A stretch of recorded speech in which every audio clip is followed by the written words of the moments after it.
We've actually made our way up to the student section here. You mentioned at the top, Virginia has not won a season opener since 2005. That means none of the Cavalier football players have won a season opener, and none of the fans here, none of the seniors have gotten to see a season opening win. The crowd here at the Dean Dome has cleared out for the most part. In fact, most of the Carolina fans left with a couple minutes remaining in this game. The Cavaliers dominate the defending national champions tonight. 2 weeks ago, the UVA football team lost a tough one at Southern California, and today the Cavaliers would bounce back in a big way. Today, conference season is here. The weather is beautiful, and the fans are showing up in bunches. You can see behind me, fans already packing the bleachers down the third base line. What started with moments of silence ended with moments of celebration.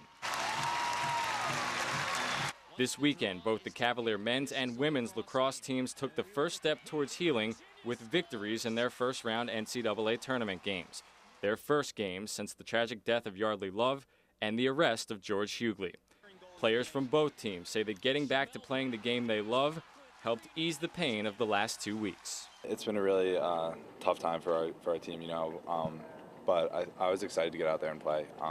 It seems like forever since we've been out there with all that's going on, and I think being together and playing as a team is good for everyone. It's a good distraction, just knowing that we're all together and we're all going through the same process. So obviously we were playing in honor of Yardley and her family, and I think just playing well and playing together and winning this was it was good for our team.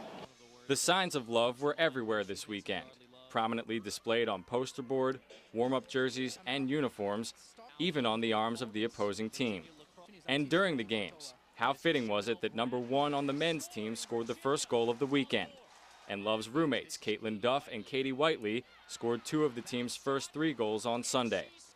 Afterwards, the lyrics, "Do You Believe in Life After Love?" blared from the speakers during an emotional celebration. And both games were played on picture-perfect days for lacrosse. It was as if Love herself was watching over the entire time. To be on that field at the end of the game holding up those number 1s, you could absolutely feel the love in the stadium. And not just, we could feel her, and she was with us the entire game, but you could feel the actual love, and that was really amazing. From here, the road only gets tougher for the Cavalier men and women, as both teams will be playing the remainder of their games away from home. This weekend, the men will head to Stony Brook, while the women will head to Chapel Hill, North Carolina. If the Cavalier women can beat the Tar Heels this weekend, they'll advance to the NCAA Final Four in Towson, Maryland, just a couple miles away from where Yardley Love grew up. Covering the Cavaliers, Matt Parsons, CBS 19 Sports. For 9 years, Al Groh was the head coach of the Virginia football team. Now he's defensive coordinator at Georgia Tech, and today he would be reunited with his former team. Groh and the Yellow Jackets taking on Virginia today. We'll pick it up in the second quarter, 3-zip Georgia Tech. Here come the Cavaliers. Max Millian, the fullback, breaking through, and Millian's going to go the distance, 37 yards for the touchdown. Extra point good, 7-3 Virginia. Jackets would add a field goal, and then Josh Nesbitt keeps it for the 1-yard touchdown, 13-7 Georgia Tech at the break. Third quarter, Jackets on the doorstep. Anthony Allen spinning off defenders, and he is in. Touchdown Jackets, Georgia Tech up 20-7. But the Cavaliers respond with a 60-yard drive, capped off by this 1-yard touchdown run from Keith Payne. Cavaliers get the lead back down to 7. Ensuing Georgia Tech drive, Allen up the middle, untouched, 18 yards for the score. Yellow Jackets go up 27-14, and they would put it away in the fourth quarter. Allen with his 3rd rushing touchdown of the day, 33-14 Georgia Tech at that point. Cavaliers had a late touchdown, but it is too little too late.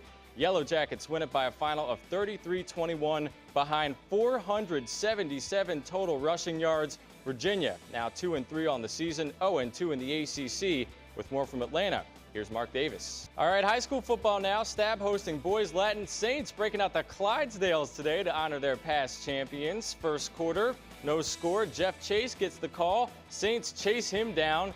Then they strip the ball away. Pierce Woodsmall recovers for the Saints, and they would capitalize. Ensuing Stab drive, Brantford Rogers with a hole up the middle, And look out, Rodgers takes it all the way for the touchdown. Extra point no good, so it's 6-0 Stab.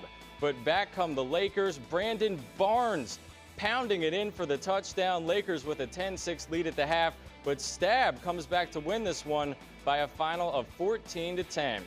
Over to Blue Ridge now. Barron's hosting St. Stephen's St. Agnes this afternoon, and the Saints put the pressure on early, down 7-zip, and getting a little tricky. They fake the pitch and hand it off to Jelani Moloch. He scores easily. That evens the score at 7-7. Minutes later, Barons respond. Andre Roberts flushed out of the pocket. He's going deep for Robin Moore, and he's got him for the big touchdown pass. Barons take a 21-14 lead, and they weren't done yet. Maine Francisco getting in on the act in the second quarter, takes the handoff, powers his way in for the score. Blue Ridge holds on for the big win on Alumni Weekend, 42-28 the final. All right, the Virginia men's soccer team has not lost to a non-conference opponent in 18 straight matches, and tonight the Cavaliers will try to keep that streak going. Cavaliers hosting Alabama A&M tonight, and this one got out of hand quickly. 9th minute of play, no score. Will Bates, the cross to Brian Ownby, and he finishes. Virginia goes on top 1-zip. Cavs, well, they were just getting started. Less than 10 minutes later, these two would combine for another goal. It's Bates with the cross to Ownby once again. There's his second goal of the night. Cavaliers take a 2-zip lead. To the 40th minute, Bates has the ball on the far side once again. This time he shoots and scores. Cavaliers up 3-zip, and they still weren't done.